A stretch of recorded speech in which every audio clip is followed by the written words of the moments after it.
So you could look at the previous video as my attempt to address the issue of reproduction from a macroscopic perspective. And this video you might be able to view as a complement to the previous video in the sense that I'm talking about reproduction, but I'm talking about at the individual level. I'm not talking about the macroscopic prospects of the future or governments or anything along those lines. And I will be talking about antinatalism proper as a philosophy, but I think there are a couple of things that right off the bat we should be very clear about before proceeding. And one of them is something that I see so rarely addressed, and I think is nonetheless very important and highly relevant to any discussion about an ideology, a philosophy, or even a point of view for that matter.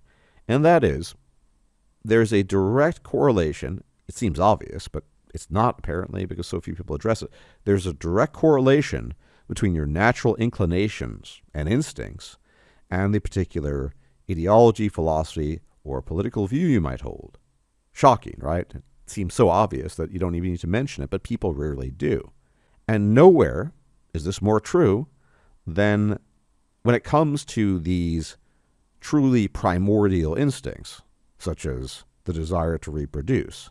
And all this is relevant because when it comes to these primordial instincts, people do not espouse a political, philosophical, or ideological position because they've been convinced by their reason or anything like that. They arrive at it typically, especially when it comes to these very primordial instincts, desires, whatever, because it syncs so well with their natural inclinations. And so any discussion about antinatalism or natalism is inevitably and invariably going to be colored by a person's natural inclinations. Now, you might think that's obvious, but if it were so obvious to people, they would be bringing this up constantly, right? Instead, you'll hear ridiculous claims, say on the part of Sargon of Akkad, who claims that people should have children because it's a duty to have children, because they're going to pay for the social systems of the next generation, right? As if the desire to have a child somehow stemmed from some kind of strange amalgamation of political and pseudo-philosophical thought amounting to, the reason why I wish to have 2.5 children is so replacement stays where it's at and that social services and healthcare can be paid for appropriately. Nobody thinks that way. Maybe some people do. I shouldn't say nobody. Virtually nobody thinks that way. Think about the question as to whether or not to have children. They feel an instinct, an urge, a desire. Women get so-called baby rabies. This is well known. This is nothing surprising. Do you think any woman in the world, I will hedge my bets here, almost any woman in the world really thinks, well, I'm 28.5 years old. I have the strong desire to have children. Clearly, this is due to my desire to provide for the future generation in terms of loyal laborers and workers who are going to pay into the system and blah, blah, blah. No, they just have the urge. Men who desire fatherhood have the urge. None of this comes from an entrenched political or philosophical or religious philosophy or way of thinking. All of that is post hoc. All of it comes after the fact. This applies to a number of other things, but here we're talking about antinatalism versus natalism. So no surprise. What happens, as with the Sargon example, is that people will give their post hoc justifications, whether they're natalists or antinatalists, to explain and express why their point of view, i.e. why their natural inclination is the correct one. Sometimes this might accord with some principle of reason or rationality, but oftentimes it doesn't. It's just what they feel, and therefore they need to justify it. Every discussion around this topic, and any other topic that is near and dear to the hearts and souls of humanity, which is to say, it springs forth from their minds, their unconscious thought.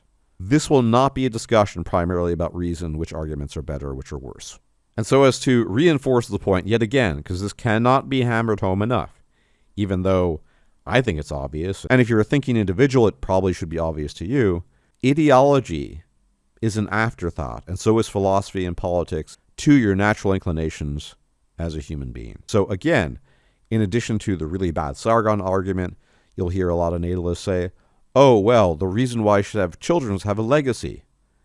This is not why people have children. In fact, I talked about specifically this point somewhat extensively in my now infamous video, Nobody Will Remember Carl, or anyone else for that matter, from almost 4 years ago, 2019. Been a while. And I talk about the fact that people say they want a legacy, but in reality, in addition to the urges, wants, and desires they have to have children, they're talking about having children to have a sense of fulfillment in the now. Very few individuals, I won't say nobody, but very few individuals think, I really want to have children so that in 10,000 years my seed continues and it will continue to prosper. And no, they don't think that way. People want to have children to, I guess from their perspective, enrich their lives in the here and now. Okay, we've covered that very important point. Let's actually talk about natalism versus antinatalism, because both are going to be informed by the respective ideology.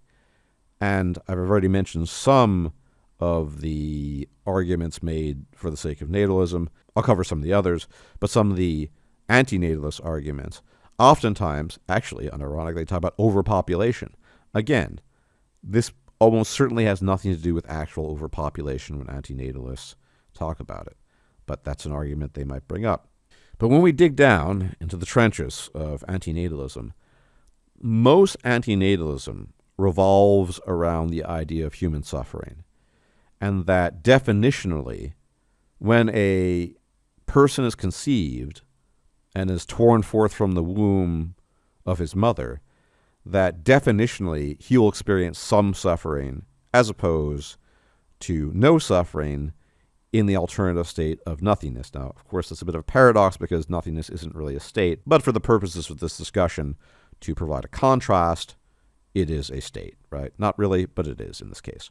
Nothingness provides neither joy nor pain. And one of the interesting things about life itself is that life necessitates some degree of pain and suffering, illness, for example, but does not necessitate some degree of joy or happiness. It's entirely possible, maybe unlikely, but nonetheless possible, that a whole life could be lived without experiencing an ounce or inkling of joy or happiness or contentment, but nonetheless guaranteed on some level that some kind of suffering will emerge from that conscious experience of life.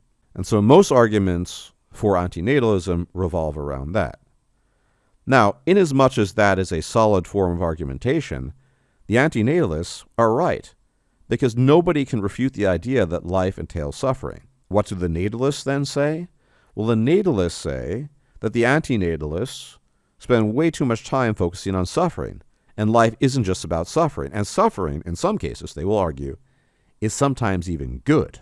So natalists will focus on some kind of outcome, which is to say, you went through some suffering, but the end result of it was that you improved yourself, or you worked harder, or you learned something, or take your pick. And so the suffering was strengthening and educative, and ultimately instructive. At least this is an argument you'll frequently hear. And so, inasmuch as suffering is not highlighted as a major point to life, from the natalist side, of course, the arguments from antinatalists are pretty much null and void. If you as an individual don't consider suffering to be an important factor in life that should be either mitigated or avoided, then, yeah, antinatalist arguments hold no water. However, if you do, I think they're more or less rock solid. Clearly, in life, suffering is guaranteed, joy is not. Therefore, logically, a state of non-existence is preferential to a state of existence where suffering is guaranteed, but in the state of nothingness, no suffering is guaranteed whatsoever. There is quite literally nothing. Now, I am neither a natalist nor an antinatalist, shockingly, although I do have some deep sympathy for antinatalism. Why? Because I think suffering does matter, and it matters to people more than they're willing to concede. And here's why. You see, many people, yes, natalists and pro-life people will say, well, it's not just about suffering. Suffering can be instructive and transformative and blah, blah, blah. Yes, of course, that's absolutely the case. You can suffer through a period, learn something, become better, what have you, yes. But every human being has a limit to the suffering that he can experience, and it varies between individuals. But if you were to imagine, for the sake of this thought experiment, the worst suffering possible, whatever that might be, that your child which you will have, will suffer the worst form of human suffering possible from the beginning of its life to the end of its life, but you will nonetheless have a genetic legacy. And that this child will itself have children, and it will transfer this principle of ultimate suffering onto the next generation, and so on and so forth. I, were I a wagering man, would make the claim that even the most self-righteous of natalists would have some serious consideration as to avoid that type of suffering, if only as evidenced by the fact that parents are concerned about the suffering of their children, their discontent, their hurt, their pain, their illness, whatever. In part because that will interfere with themselves propagating their DNA and continue the legacy. But some of the stuff is peripheral, and I would venture to guess that most parents, if they had the option to choose a lot of suffering, a little bit of suffering, no suffering, versus the worst suffering possible, a lot would go for no suffering, many would go for just a little suffering. Very few people would go for a medium range of suffering, a lot of suffering, or the worst suffering possible. I submit to you, most reasonable individuals wouldn't do that. So I do think the suffering argument ultimately holds if you push people on it. They will be forced to acknowledge that there's a possible state, at least, of suffering so great that it would not be conscionable on some kind of moral, ethical level to birth children into this world, because the suffering would be guaranteed. It would be absolutely horrific. Now, of course, real life isn't like that, and it's pretty unpredictable, and we don't know the outcomes of our lives, save that we all die in the end. So it's difficult to tell in this case. But in many cases, you can make some type of prediction. You can say, well, it seems likely or less likely. Wealthy, happy, content parents are probably going to be able to provide better lives to their children than poor, abusive, and addicted parents. So in reality, the devil is in the details. You cannot really make, save for the argument I just made about a kind of ultimate form of suffering, an axiomatic statement concerning whether or not birthing individuals is good or bad, if only because degrees of suffering are variable, they depend on the individual, and furthermore, our threshold as individuals is highly variable as pertains to suffering. Again, ultimately, this just boils back down to what is your urge, your instinct, your gut that you think is or is not correct.